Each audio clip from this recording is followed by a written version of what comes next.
उनकी कथा में मन ही नहीं लग रहा, मन ही मन सोच रहे कि जब जनकपुर आ रहे थे तो मन में कितनी भावना उत्पन्न हुई थी कि जनकपुर जाएंगे, जनकपुर को घूमेंगे, देखेंगे, टहलेंगे।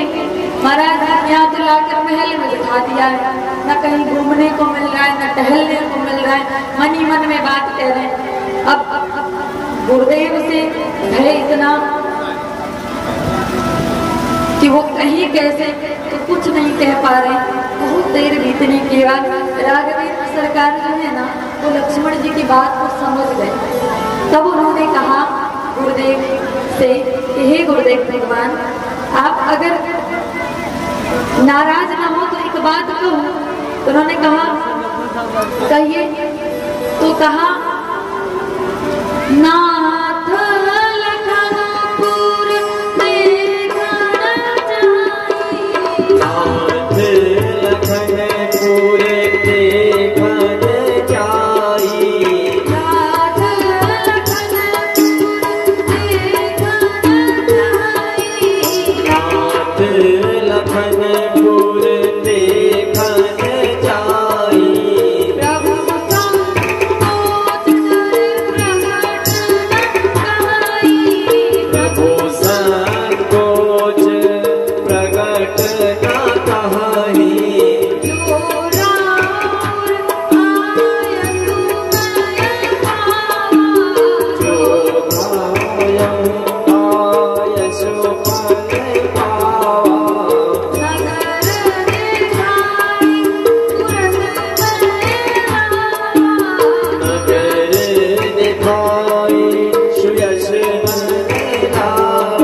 बोले महाराज ये जो लखनलाल जी है ना इनको नगर देखने की बड़ी लालसा है, लेकिन आपके भय के कारण ये कुछ कह नहीं पा रहे हैं। लेकिन अगर जो राहुल आयस में पावा, राहुल अर्थात जो अगर आपका आदेश मुझे मिल जाए नगर दिखाई तुरंत मैं लावा। कहते हैं महाराज लक्ष्मण जी छोटे हैं, अकेले नहीं भेज सकते, कहीं ऐसा हुआ कि नगर में गए और भटक गए, तो आप अगर आदेश देना महाराज तो मैं इनको नगर दिखा कर लाता हूँ। तो विश्वामित्र जी मन में विचार करते हैं कि पहली बार तो आप खुद आए हैं, पहली बार तो आप खुद आए जनकपुर और आप कह रहे हैं कि मैं नगर दिखाकर आता हूँ। तो आपने खुद नहीं देखा तो आप लक्ष्मण जी को क्या दिखाएंगे? दिखाएंगे? आप कहीं अनजान जगह पर चले जाओ और कहो कि मैं नगर में दिखा कर आता हूँ, आप दिखा पाओगे? आप तो खुद भूल जाओगे। तो फिर विश्वामित्र जी विचार करते हैं कि जिसकी ये पूरी सृष्टि है उससे भला कोई छुपा हुआ है।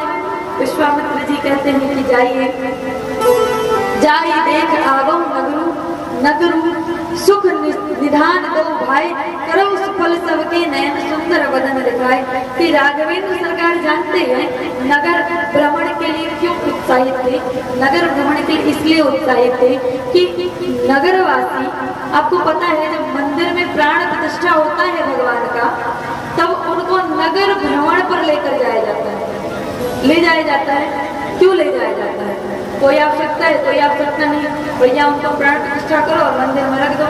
लेकिन उनको मंदिर में प्राण प्रतिष्ठा करने से पूर्व पूरे नगर में भ्रमण करवाया जाता है। क्यों? क्योंकि भगवान राम कहते हैं कि आज के बाद या जहाँ पे भी जो भी देवी देवता की प्राण प्रतिष्ठा होती है वो कहते हैं कि आज के बाद मैं मंदिर से नहीं निकलूंगा या निकलूंगी। आज मैं नगर वासियों को जो जो मंदिर नहीं आ सकते उनके द्वार तक पहुंचकर मैं उनको दर्शन देकर आऊंगा और उसके बाद मैं बैठूंगा अपने मंदिर। इसीलिए होता है ना पूज्य महाराज जी, हम लोग तो करवाते रहते हैं हमेशा प्राण प्रतिष्ठा।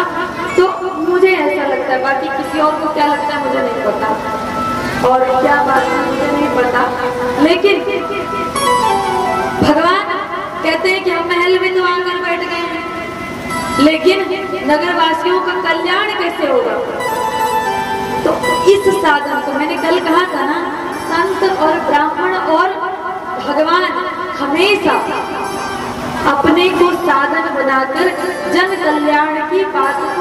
पहुंचते हैं। यहाँ पर राघवेंद्र सरकार खुद को साधन बना रहे हैं कि मैं और लक्ष्मण जी नगर को देखना चाहते हैं, लेकिन वो खुद देखना चाहते नहीं, वो नगर वासियों का कल्याण चाहते हैं कि नगर में जाएंगे, नगर में घूमेंगे तो नगरवासी हमें देखेंगे तो हमारा दर्शन लाभ प्राप्त होगा, तो उनका कल्याण हो जाएगा।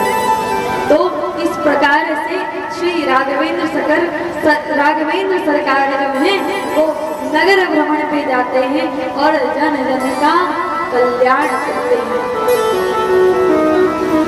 देखा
जानते हैं कि राजा रामचंद्र भगवान हमारे श्री राघवेंद्र सरकार जनकपुर में आए हैं, तो सभी अपने अपने काम को त्याग देते हैं। जिस काम को जो कर रहे होते हैं उसको वहीं छोड़ दिया और भगवान की ओर दौड़े और दौड़ कर कहते हैं कि जो जिस प्रकार से, जो जिस दृष्टि से भगवान का दर्शन करता है, भगवान उसको वैसे ही दिख जाता है, वैसे ही दिखते हैं। हमारे श्री राघवेंद्र सरकार ऐसे तो हरि व्यापक सर्वत्र समाना प्रेम ते प्रकट हो ही नहीं जाना कि हरि भगवान जो है वो सर्वत्र निवास करते हैं। अगर हम प्रेम से चाहें तो उन्हें जब चाहें, जहाँ चाहें, जिस वक्त चाहें प्रकट कर सकते हैं। लेकिन आज जनकपुर वासियों के लिए सौभाग्य का विषय है कि आज राघवेंद्र सरकार स्वयं चलते जनकपुर गए हैं। आज भी आप जनकपुर जाएंगे ना तो अभिमान से कहते हैं कि जनकपुर के वासी हैं हम और हमारे दामाद हैं राघवेंद्र सरकार, हमारे दामाद हैं राघवेंद्र सरकार। तो आज जनकपुर वासियों के लिए सौभाग्य का विषय है कि राघवेंद्र सरकार स्वयं चलकर आए हैं और सभी नगरवासी उसका पूर्ण लाभ ले रहे हैं। सभी दौड़ दौड़ कर श्री राघवेंद्र सरकार को निहार रहे हैं। सब एक दूसरे से बातें कर रहे हैं कि देखिए तो सही कितनी सुंदर है ये दोनों राजकुमार। मन में ऐसा भाव आ रहा है कि कहीं ऐसा तो नहीं कि इन्हीं के संग में जनक जी जानकी जी का विवाह करने वाले हैं, हमें और आपको बताया नहीं, हमसे छुपा लिया। सभी मन ही मन में विचार कर रहे हैं। सब अपने अपने मन में कोई प्रभु को बाल रूप में देख रहा है तो भगवान को बाल रूप में ही देख रहा है, कोई युवराज के रूप में देख रहा है तो भगवान उनको युवराज के रूप में देख रहा है, कोई भगवान श्री राम को जानकी जी के साथ विवाह होने वाला वर के रूप में देख रहा है तो भगवान उनको उनके वर के रूप में दिख रहे हैं। जो जो जिस प्रकार से भगवान को देखना चाहते हैं उसको भगवान उसी प्रकार से दिख रहे हैं। चाहो जिसे चितई पूछ मणि मालीगण लगे लेन दल फूल मुदित मन, सभी तरफ उत्साहित हैं सभी नगरवासी। सभी नगर में खूब सुंदर तैयारी हो रही है।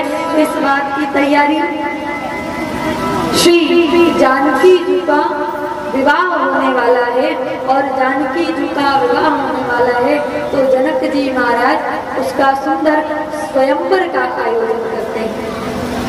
स्वयंवर का आयोजन जब करते हैं तो श्री जानकी जी जो है सुबह सुबह उठती हैं और गौरी पूजन के लिए जाती हैं। गौरी पूजन के लिए जाती हैं।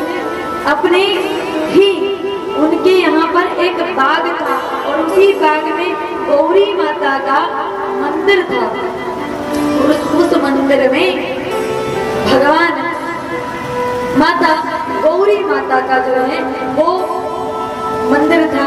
माता जानकी जो है वो गौरी पूजन के लिए जाती। इधर दूसरे दिन सुबह श्री राघवेंद्र सरकार जो है वो अपने गुरुदेव के लिए अपने गुरुदेव भगवान के लिए पुष्प तोड़ने जाते हैं उसी बाग में। उसी बाग में जब गए दोनों लोग एक साथ, इधर माता जानकी और इधर राघवेंद्र सरकार, कहते हैं कि राघवेंद्र सरकार और माता जानकी का जो प्रथम मिलन हुआ है ना वो इसी बाग में हुआ है। और ये बाग धन्य है कि जहाँ पर दो शक्तियों का मिलन हो, राघवेंद्र सरकार और माता जानकी जी का मिलन हो, वो बाग धन्य है, वो भूमि धन्य। वहाँ पर उपस्थित एक एक कण आज धन्य हो जाएगा जब माता जानकी और श्री राघवेंद्र सरकार एक दूसरे को प्रथम बार देखेंगे। पर आज माता गौरी के लिए इधर पहुंचती हैं। पूजन गौरी सखी ले आई, सखी ले आई करत प्रकाश फिर फुलवाई। जैसे ही माता जानकी प्रवेश करती हैं और उस वहाँ पर एक बाग में कहते हैं कि प्रकाश छा जाता है। शोभा निरख सुहावनी पावनी लागत नैनन भली। शोभा निरख सुहावनी पावनी लागत नैनन भली। गौरी पूजन पधारी देखो जनक लली। गौरी पूजन पधारी देखो जनक लली। शोभा निरख सुहावनी पावनी लागत नैनन भली। शोभा निरख सुहावनी पावनी लागत नैनन भली। गौरी पूजन पधारी देखो जनक लली। गौरी पूजन पधारी देखो जनक लली। कमल बुलावत निज करे कमलनी। कमल बुलावत निज करे कमलनी। धीरे धीरे चलत सुकोमल चरणनी। धीरे धीरे चलत सुकोमल चरणनी। धुन धुन पैजनिया धुन बाजे गावे गीत आली। धुन धुन पैजनिया धुन बाजे गावे गीत आली। गौरी पूजन पधारी देखो जनक लली। गौरी पूजन पधारी देखो जनक लली। शोभा निरख सुहावनी पावनी लागत नैनन भली। शोभा निरख सुहावनी पावनी लागत नैनन भली। गौरी पूजन पधारी देखो जनक लली। गौरी पूजन पधारी देखो जनक लली। गौरी पूजन पधारी देखो जनक लली। बोले राघवेंद्र सरकार की जय हो। माता जानकी जो है वो श्री गौरी माता जी का जाकर गौरी पूजन करती हैं और अपने मन की बात कहती हैं। पहले चूंकि समय थोड़ा कम है और हम आप सभी केवल दर्शन करते हुए आगे बढ़ रहे हैं। जैसे ही जानकी जी और राम जी के नेत्र एक दूसरे से मिले, श्री जानकी जी और राम जी एक दूसरे को निहारते ही रहे। कुछ एक दूसरे को शब्दों से कुछ बोला ही नहीं, बहुत समय तक एक दूसरे को देखते ही रहे। वहाँ पर जानकी जी की जो सहेलियां हैं ना वो ठिठोली कर रही है, बातें कर रही है, मजाक कर रही है, लेकिन जानकी जी कुछ नहीं बोलती। जब कुछ देर के बाद जब उनका ध्यान टूटता है तो वे गौरी माता के पास जाती हैं और प्रार्थना करती हैं गौरी माता से, मोर मनोरथ जाना उन्हीं के वशों सदा पुर पुर सबही के, विनय प्रेम बस भई भवानी, सखी माल मूर्त मुस्कानी। और इस प्रकार से माता जी जो है, माता जी गौरी माता से निवेदन करती हैं और क्या कहती हैं, मन जाहि राजो मिलाई दो सहज सुंदर सोवरो, करुणा निधान सुजान शील स्नेह जानत रावरो, मन जाहि राजो मिलाई सोवर सहज सुंदर सावरो, निधान सुजान शील स्नेह जानत रावरो,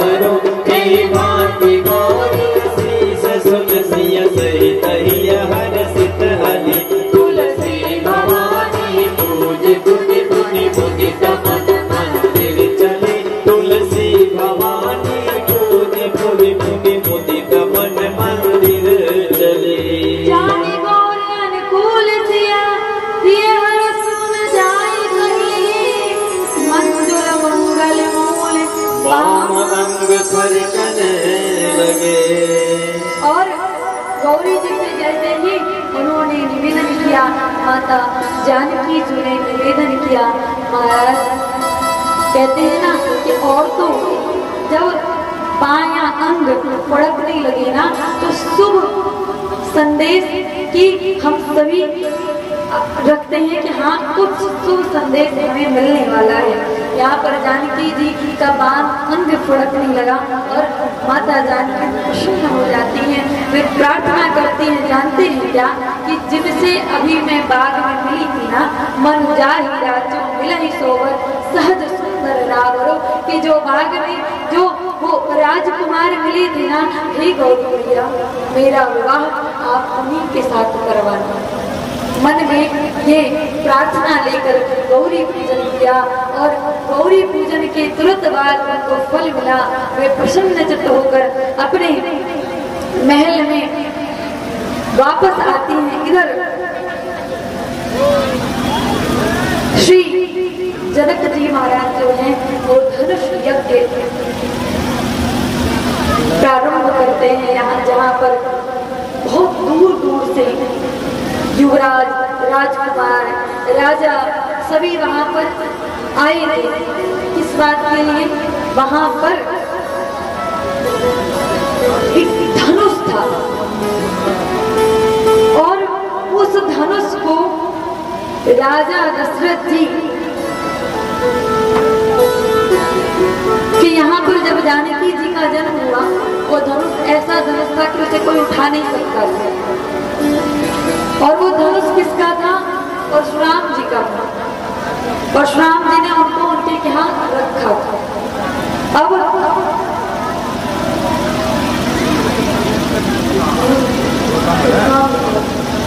सॉरी जो भी, तो शिव जी का वो धनुष परशुराम जी ने बाबा श्री जनक जी के यहाँ रखा था।